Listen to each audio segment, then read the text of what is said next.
সরকার আসছে, সে উপদেষ্টা সরকারের আমলও সেই রকম প্রবাসীদের জন্য তেমন একটা বসন্ত ফিরল না, বসন্ত ফিরে আসলো না। আমরা সবাই আসলে অপেক্ষায় ছিলাম যে প্রবাসীদের জন্য কমপক্ষে কিছু একটা করবেন।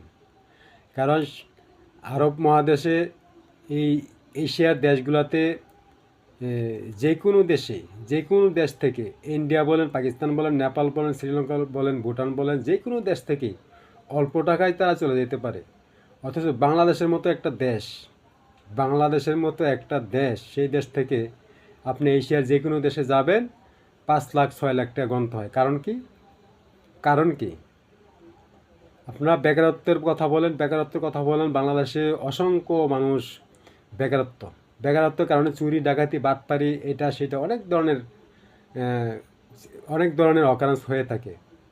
আপনি বেকারত্ব তো কমাতে পারবেন কমপক্ষে যদি 1 থেকে 1.5 লাখ অথবা 2 লাখ টাকার মধ্যে যদি আপনি এশিয়া দেশগুলোতে বাংলাদেশের মানুষগুলোকে প্রবাসে যাওয়ার সেই সুযোগটা করে দিতে দেন। ওটা কি কঠিন কিছু?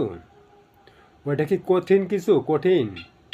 এটা কি আপনাকে কেউ বাধা দেবে? তা আপনারা করছেন না কেন? আপনারা করছেন না কেন? অবশ্যই প্রবাসীদের কখনো কখনো আপনারা দেখেন যে প্রবাসীদেরকে হাতে পায়ে ধরেন যে রেমিডেন্স পাঠাও, রেমিডেন্স পাঠাও, রেমিডেন্স খাইতে এত মিষ্টি লাগে, অথচ প্রবাসীদের জন্য কিছু করতে পারেন না কেন? প্রবাসীদের জন্য আপনারা অল্প টাকায় সেই দেশগুলোতে যাওয়ার সেই সুযোগটা করে দিচ্ছেন না কেন? এটা তো করতে আমি জানি না যে ইন্ডিয়া বাধা দিবে অথবা দেশের জনগণ বিরোধী করবে। এটা তো এক পায়ে আপনি করতে গেলে সবাই একমত হবে। তারপরে করছেন না কেন? আশা করি অচিরেই করবেন। দেশের বেকারত্ব কমানোর জন্য অচিরেই আপনারা সেই ব্যবস্থাগুলো করে দিবেন, যাতে অন্যান্য দেশের মতো যে 1 লাখ 1.5 লাখটার মতো বাংলাদেশের মানুষগুলি প্রবাসে যেতে পারে, বিশেষ করে এশিয়া দেশগুলোতে। ধন্যবাদ। যদি এই ভিডিওটা প্রয়োজনীয় হয়ে থাকে অবশ্যই লাইক কমেন্ট শেয়ার করে দিয়ে সবাইকে জানার ব্যবস্থা করে দিবেন। ধন্যবাদ। আসসালামু আলাইকুম।